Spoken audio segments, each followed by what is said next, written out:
So as an early participant in the CFD field, I'm pleased to share with you some of the experiences and ideas in this field. So my talk is about the birth and development of CFD with some perspectives and prospects. So this is the structure of my talk, mainly 4 parts, and I'll talk about how actually CFD come to existence and how it has developed, and also provide some perspectives and alternative CFD methodologies, and also predict future developments. Surprisingly, or unsurprisingly, our CFD field owes a lot to Isaac Newton, who really is the father of modern science. His formula, F equals to NA, really is a breakthrough and is considered to be the most important equations in the history. And this formula links up force and movement and acceleration. It's a fundamental breakthrough that has revolutionized modern science. And furthermore, he has realized the interactions between fluids through shear stress. And he has proposed the famous relationship between shear stress and the gradient, velocity gradient, which really starts the whole field of fluid mechanics. Now, if you look at another famous equation by Einstein, E equals mc, you can see striking similarities. Okay, so these 2 equations are the most important ones in the whole field, in the whole history of sciences. But I also want to mention that in 1960-80, Newton actually made a small model steam engine primitively. Now, I also want to draw attention to the fact that Newton became a professor, or location professor of mathematics in Cambridge at the age of 27. Now, this professorship is the most prestigious in Cambridge University and possibly in the whole world. And he was also elected a Fellow of the Royal Society at the age of 30. So he's truly a genius. Now, following that, the work of Navier-Stokes expressed Newton's law for fluid mechanics. In particular, Stokes has proposed the full expression for the shear stresses. And to complete the gravity equations, we have established the energy equation, and that is we have to find the linkage between mechanical work and thermal energy. So that work is done by James Joule, and this was in early 1841. And in terms of chemical reactions, of course, we need to express the source state. And that source state was provided by a Swedish scientist, Arrhenius, who actually contributed, or coincidentally, found the link between the CO2 emissions and the climate change. So I would say it starts with combustion and also possibly will limit combustion in our modern time. With the governing equations, we should have known everything. However, as Paul Dirac, a famous professor and also an education professor of mathematics who succeeded Isaac Newton, he says the difficulty lies only in the fact that application of these laws leads to equations that are too complex to be solved. Furthermore, Lord Kelvin, who is famous for providing our temperature gauge, actually noticed that you can have any equations, you can have any theories, but unless you put into numbers to it, then you have very little knowledge about it. So that underlines the importance of measurement and numerical simulations to determine the values. Okay? And to do that, we have to use the theory or the Taylor series. As you've been working in this field, every time we look at numerical methods, we have used Taylor series, expansion, and associate, find the difference. Really, it's Taylor who actually started the numerical or discrete expression of Galilean equations. And this was done quite early, 1750.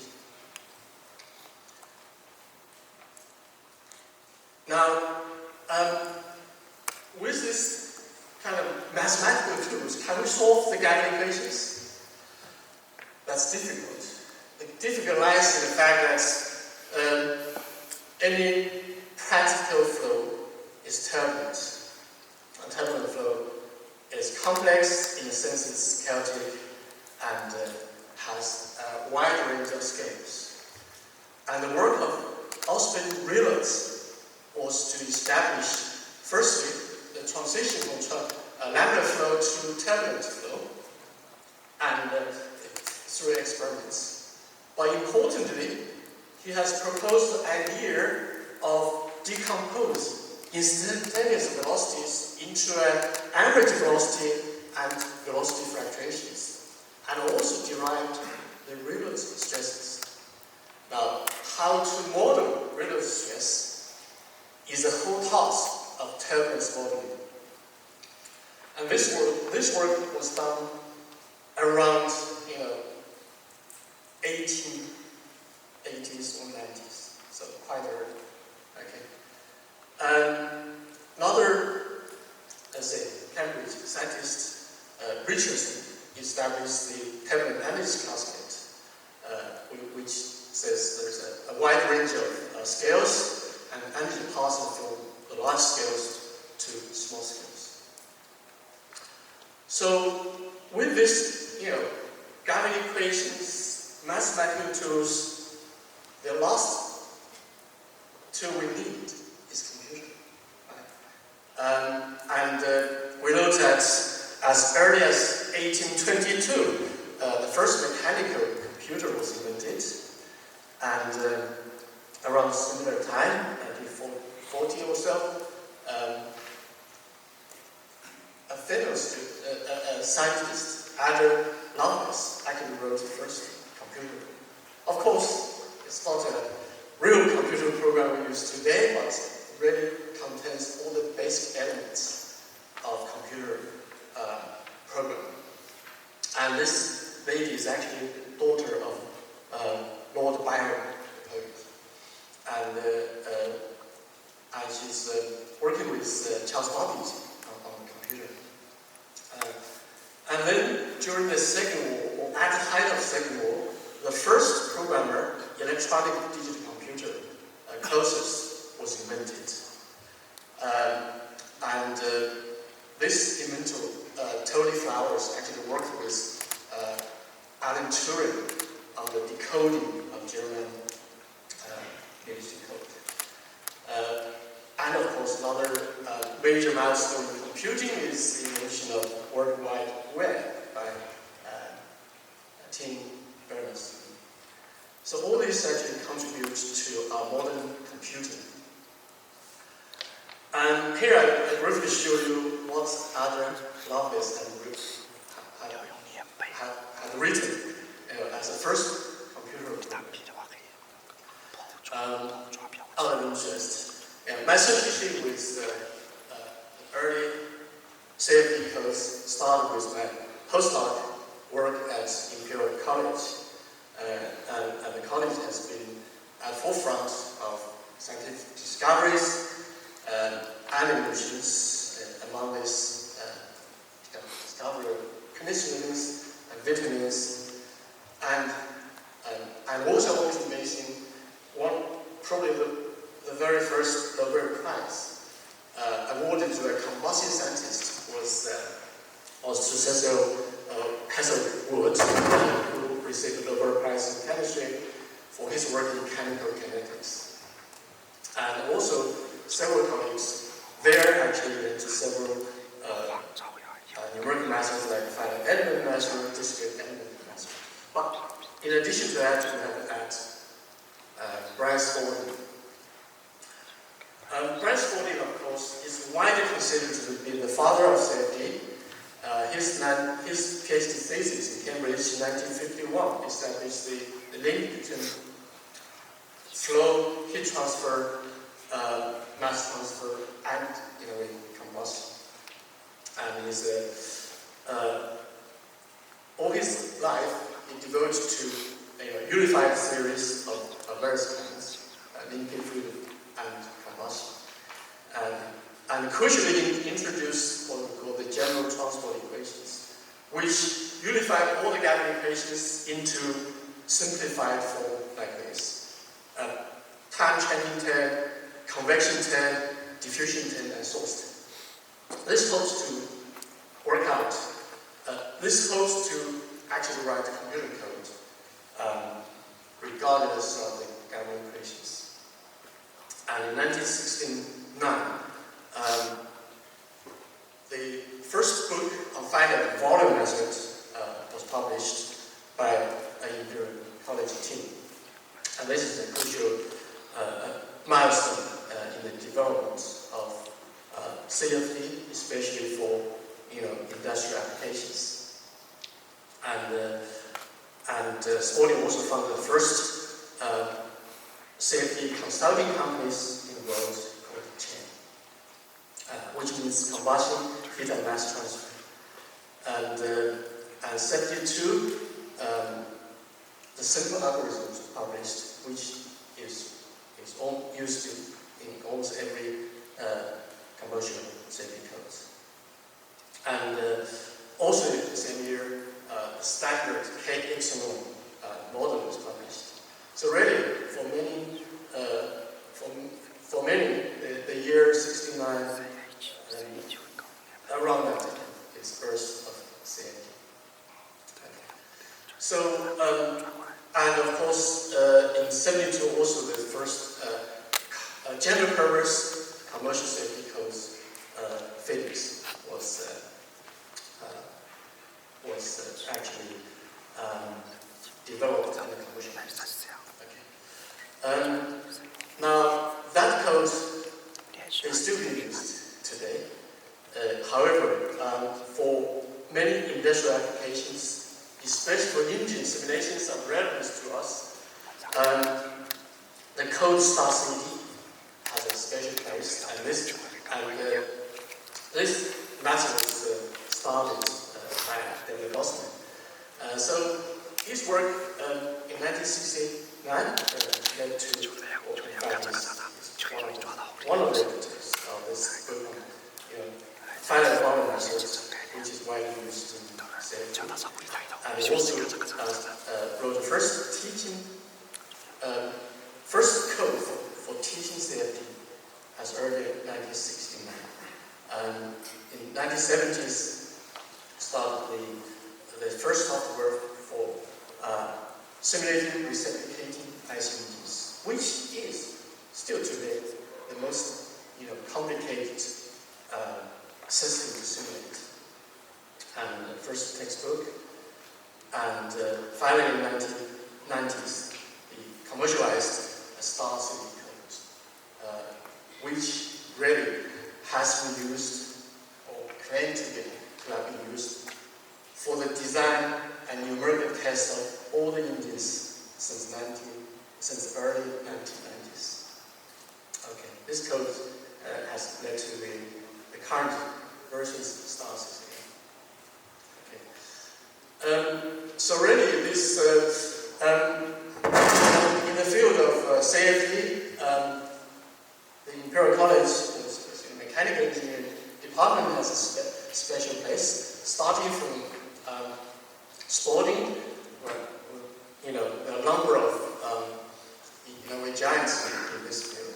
And actually, David Osborne is a student of sporting. And myself was a postdoc working for David Osborne during 1993. And Henry Weber, who was in a way, you can say inventor or designer of OpenFOAM, worked for David Osborne as a postdoc at the same time as myself. We have lots of overlap. In fact, we actually collaborated on the combustion models for this OpenFOAM. But my work is mostly on the star CFD, especially in the stage when it changes from the structured code to unstructured code and commercialization. And of course, his later students, Professor Jessel, who was supposed to be here, but he hasn't arrived. He's a PhD student of David Osborne. So really, at that time, really, OpenFOAM was a kind of revolution in a sense that it has used many features that we still consider advanced. Okay, at that time, I think most engineering programs were written in Fortran, but he started with C++. And he has a modular design, and he has made everything easy for users. Crucially, at those years, it makes the code open source. Okay, so all these ideas really are very similar to the ideologies of the now what we know as OpenAI. Okay, so very similar ideas. So the contribution of the Imperial College to CFD Foundation are in many aspects: in template models, in numerical simulations, physical models. In particular, the numerical method of finite volume methods, simple algorithm, piece algorithm, and body-fitted measures are really the key features of modern CFD codes, especially for industrial applications. Okay. So, as an example, the most widely used, in terms of user base, is Fluent. But Fluent started with a code that was given by Brian Spalding to a group in University of Sheffield. And then this code was acquired by a company called Queer in the United States, and it was further developed ever since. Now it's part of ANSYS group called ANSYS Fluent. Similarly, there's another code called SIGFX, which was strongly influenced by the Imperial College group, and eventually also called by ANSYS, and it's called ANSYS SIGFX. So the influence of Imperial College's work was widespread. Now, of course, there were many scientists around the world working on CFD. However, many of them are working in specific aspects. I would say most of them have been working on the fluid mechanics side. Few groups have the whole knowledge of combustion, flow, heat, and transport as Spalding's group. And also into some numerical methods. For example, the Frank Hollows group at Los Alamos was very, one of the pioneers of CFD, but they used finite difference rather than finite volume method, which was not easy to solve practical problems. Okay. And many people, also in China, Professor Liu has tablets modeling, and Professor Fan studied in Spalding's group, and of course, Pao Chen who started working on CFD of heat transfer and essentially.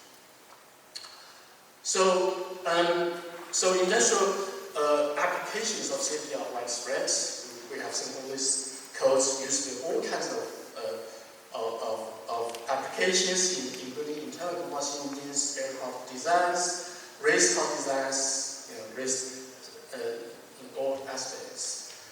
I would say more than 35 years ago, I was working on the simulation of internal combustion engines, which already had reciprocating pistons, movement of valves, flow and turbulent combustion. So that's how CFD was started. Okay, now early CFD was about industrial application, was about purely to get the solutions. Okay, not so much about the let's say physical understanding. So later on, DNS, LES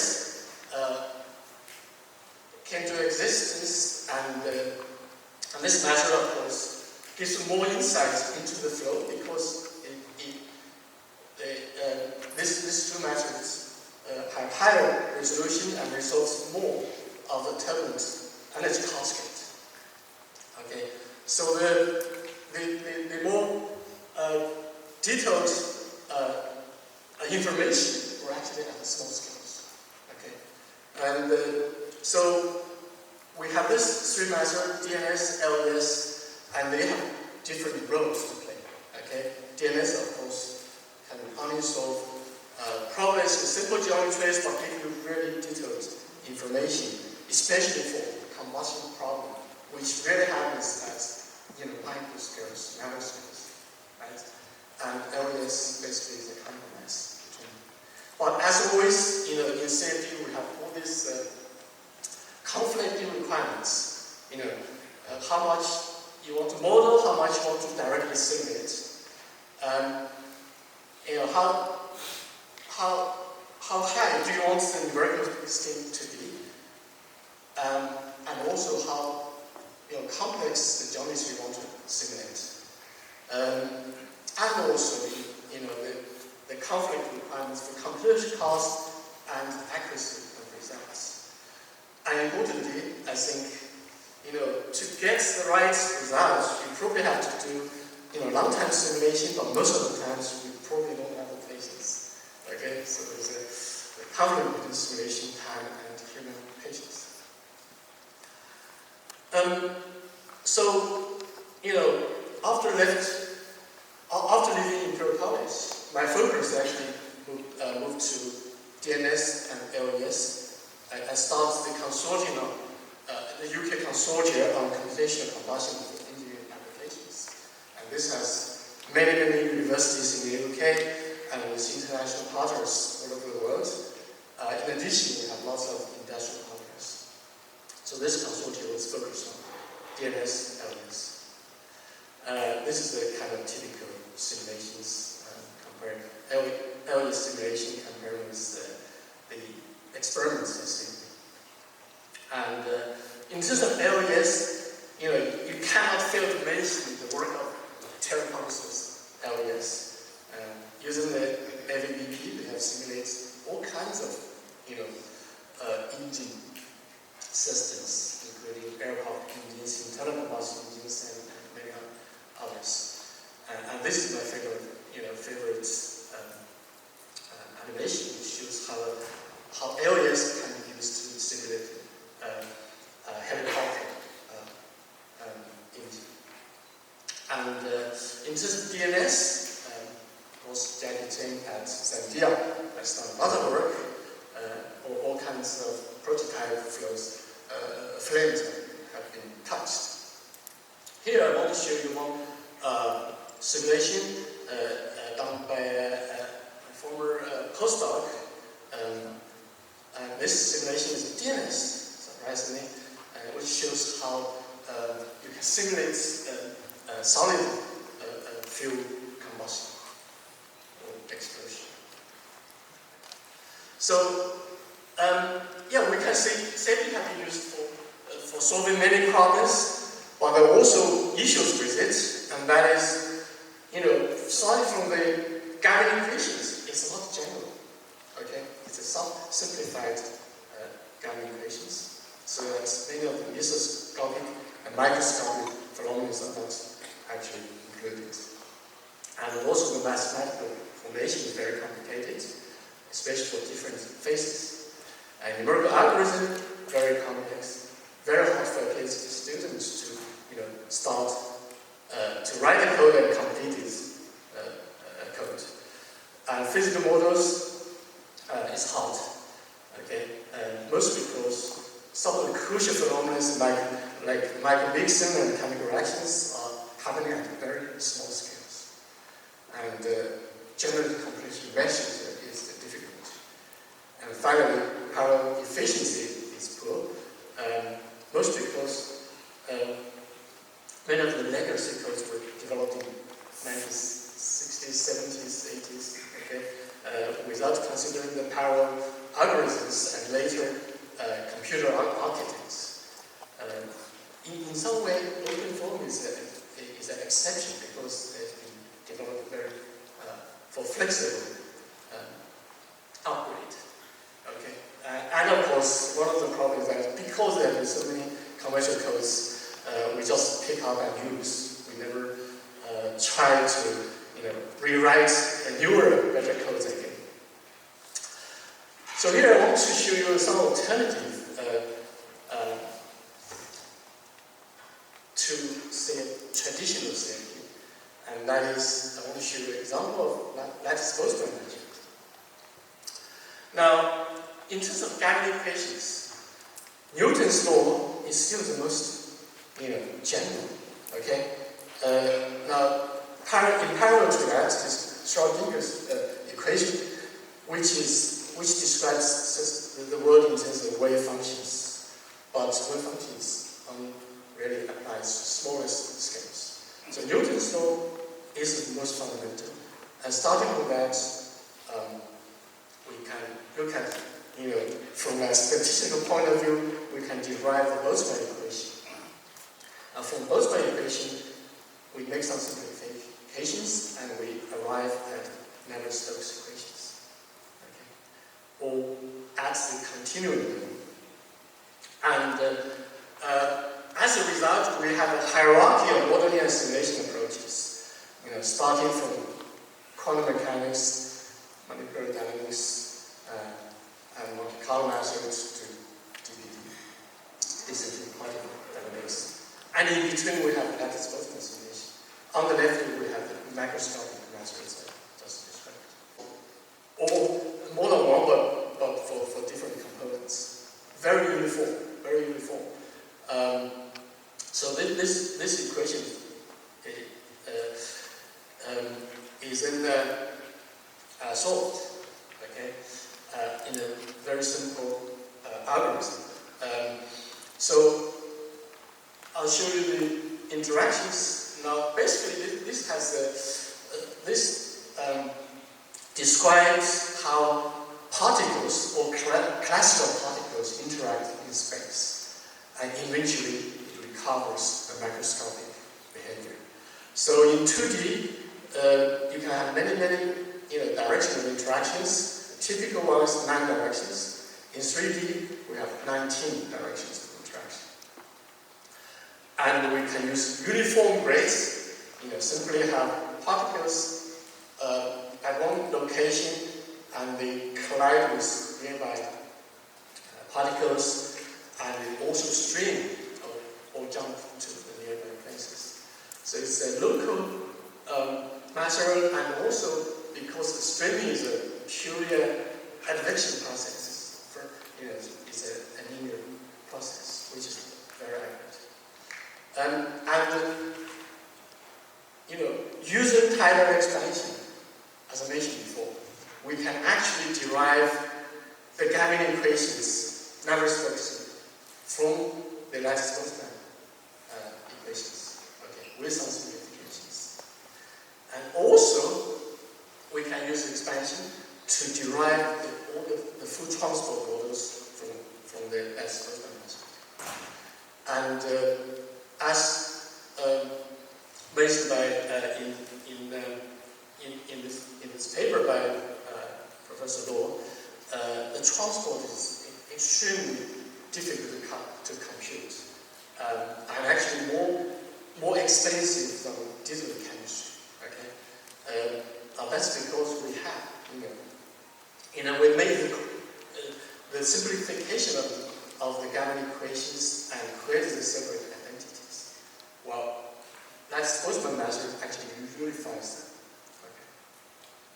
So this another feature of this Boltzmann method is that because it has the particle description, so that we can say the boundary is simply a particle hitting the wall and bounce back. So relatively simple. So we can, in a way, design boundary conditions to be easy to handle. Okay, almost time. Probably already exceeded. So this is one example of the multi-phase simulation by Boltzmann, showing a droplet hitting a liquid film. And there was a comparison between the LBN and finite element method, showing that for droplets that do not break up, they have a perfect agreement.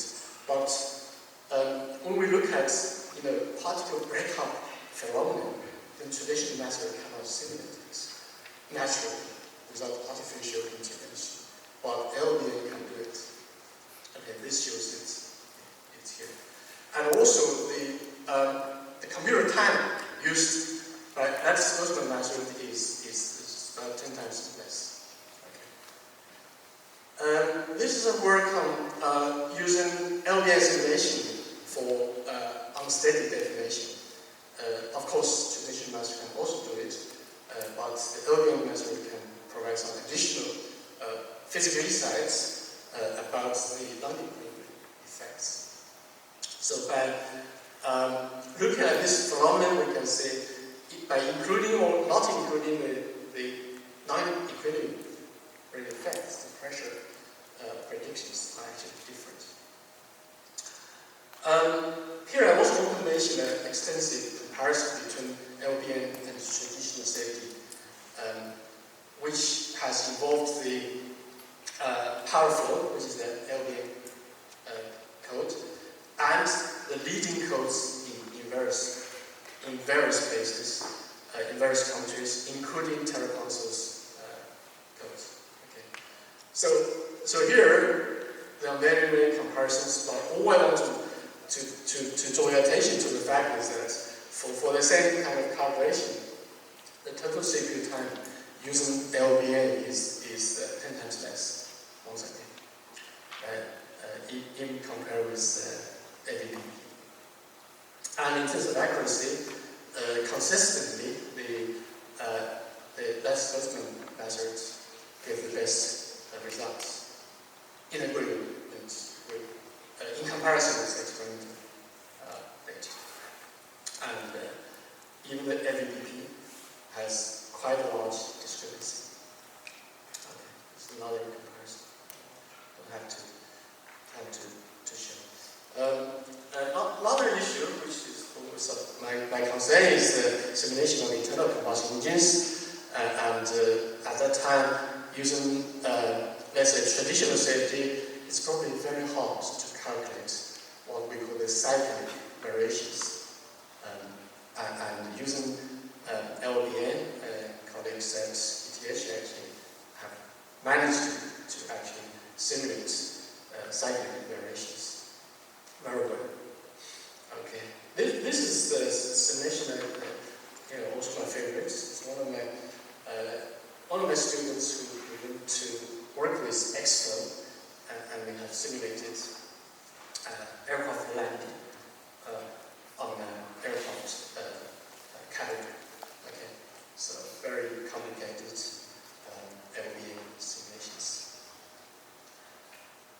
So that's, in a way, an alternative safety methods. So what holds for the future?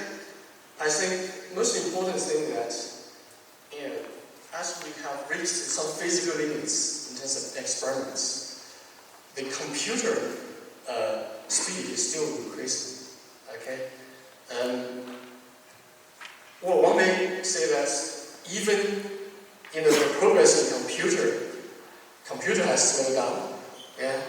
And we just reached the exascale computer stage, but the technologies making these computers are actually maturing, and it's very hard to say how we can go further.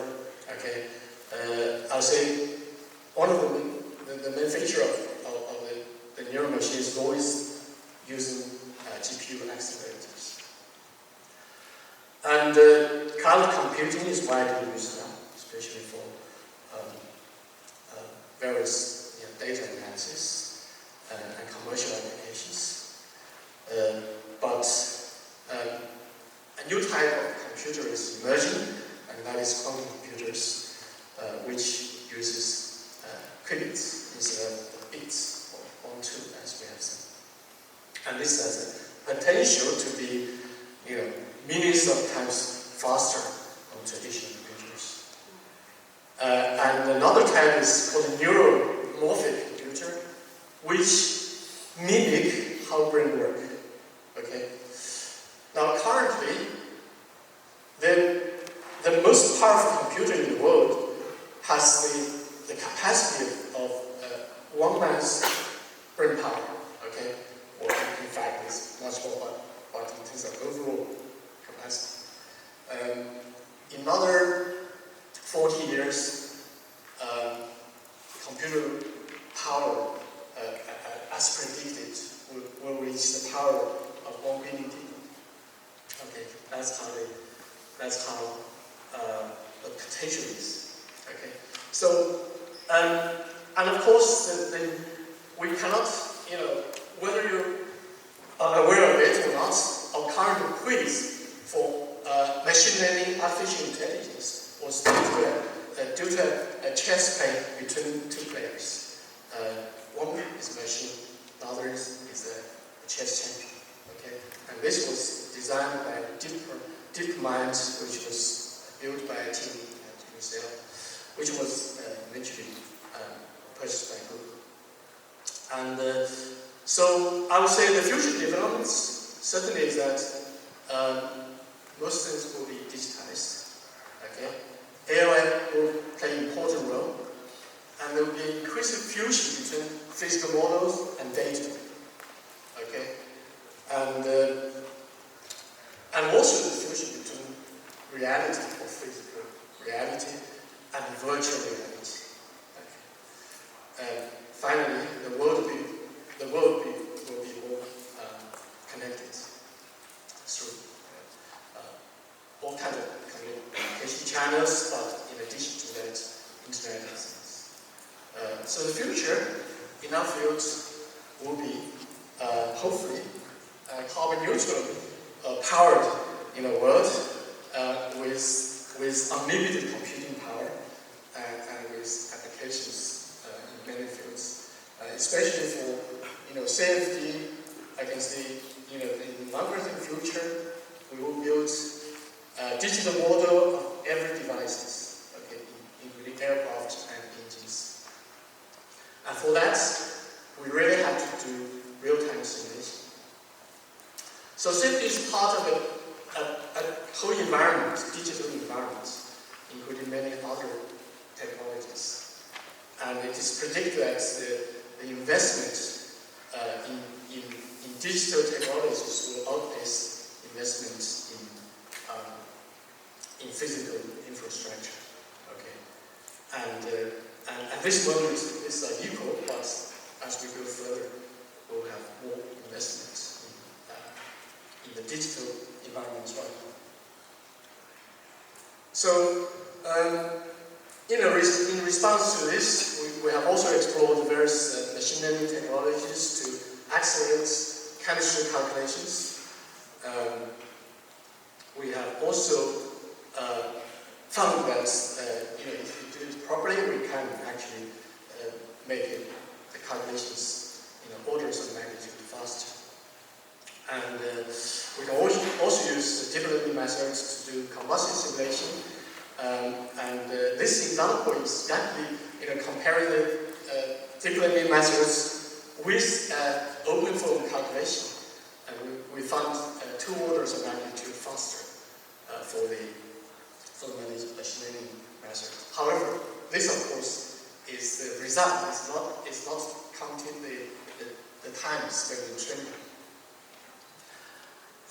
And increasingly, virtual realities are incorporated. Virtual realities and also augmented realities are incorporated into computing, as the colleagues at Beijing Institute of Technology. So, in summary, I can say the birth of CFD is a combination of basic research in multiple disciplines over almost 4 centuries since Newton. CFD has revolutionized engineering analysis, design, and optimization. OpenFOAM has a special place in the field as most widely used and versatile open source code. And CFD also needs to adapt to the emerging computing architectures and embrace the emerging technologies like data-driven approach, AI, and virtual reality and digital twins. Finally, I'm confident CFD will continue to play a very important role in the future digitized connected worlds, contributing to the fourth industrial revolution. Thank you very much for your attention.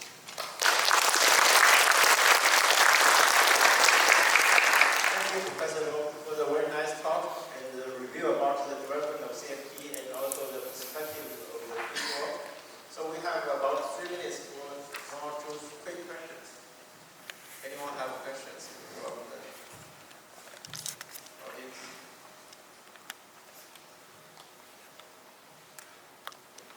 Yes. Thank you very much for the nice talk. My question is about my method and about the possibility to introduce detailed chemistry in lattice Boltzmann. What is your opinion about that? Is it possible to really introduce detailed chemistry for a combustion application? Yeah, I think you have asked a very good question, and that is, in fact, the currently least developed aspect of lattice Boltzmann method. We have demonstrated that in principle we can introduce multiple state chemistry, digital chemistry. Haven't done a lot of development yet. However, the main issue is really not in terms of principle, but in terms of the memory requirement. Okay, because firstly, the lattice Boltzmann method is memory intensive rather than computing intensive, and to have large number of species, of course, per core memory requirement is a lot. So currently, that's a limitation, and also, of course, the development has been in some ways not limited by the potential, but by the community who work in this field. So I'm one of those who have crossed the fields, right? Who worked in both traditional CFD and lattice Boltzmann method. In fact, if I go to the lattice Boltzmann conference, all of them are working on fluid mechanics and not combustion people. Okay, so there is a potential, but it has not reached that advanced stage. Thank you.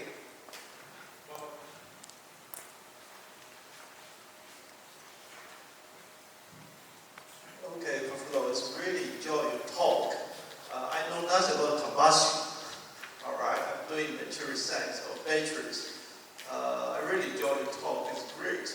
Just a layman question here, because we're batteries, sometimes we have combustion,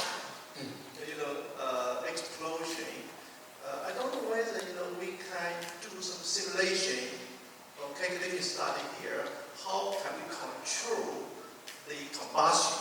How can we control the explosion of batteries? Is that possible?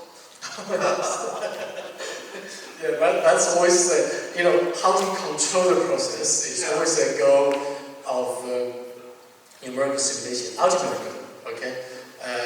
Now, as I mentioned before, the next stage or future development really is what we call the digital twin technology. That means in the end we should be able to do this simulation as fast as the physical process itself. In that case, we can actually, have a full communication between the physical system and the digital system. And in the meantime, make modifications to the system, simultaneously, to both the digital system and the physical system. It's a dream. It hasn't been realized yet. However, I can tell you, in our field, almost 10 years ago, we in the UK consortium, we have demonstrated real-time simulation using lattice open simulation, using the GPU, and we can simultaneously change the flow conditions and see the results of the experiments and also see the same results on the computer. So that, in principle, has been demonstrated.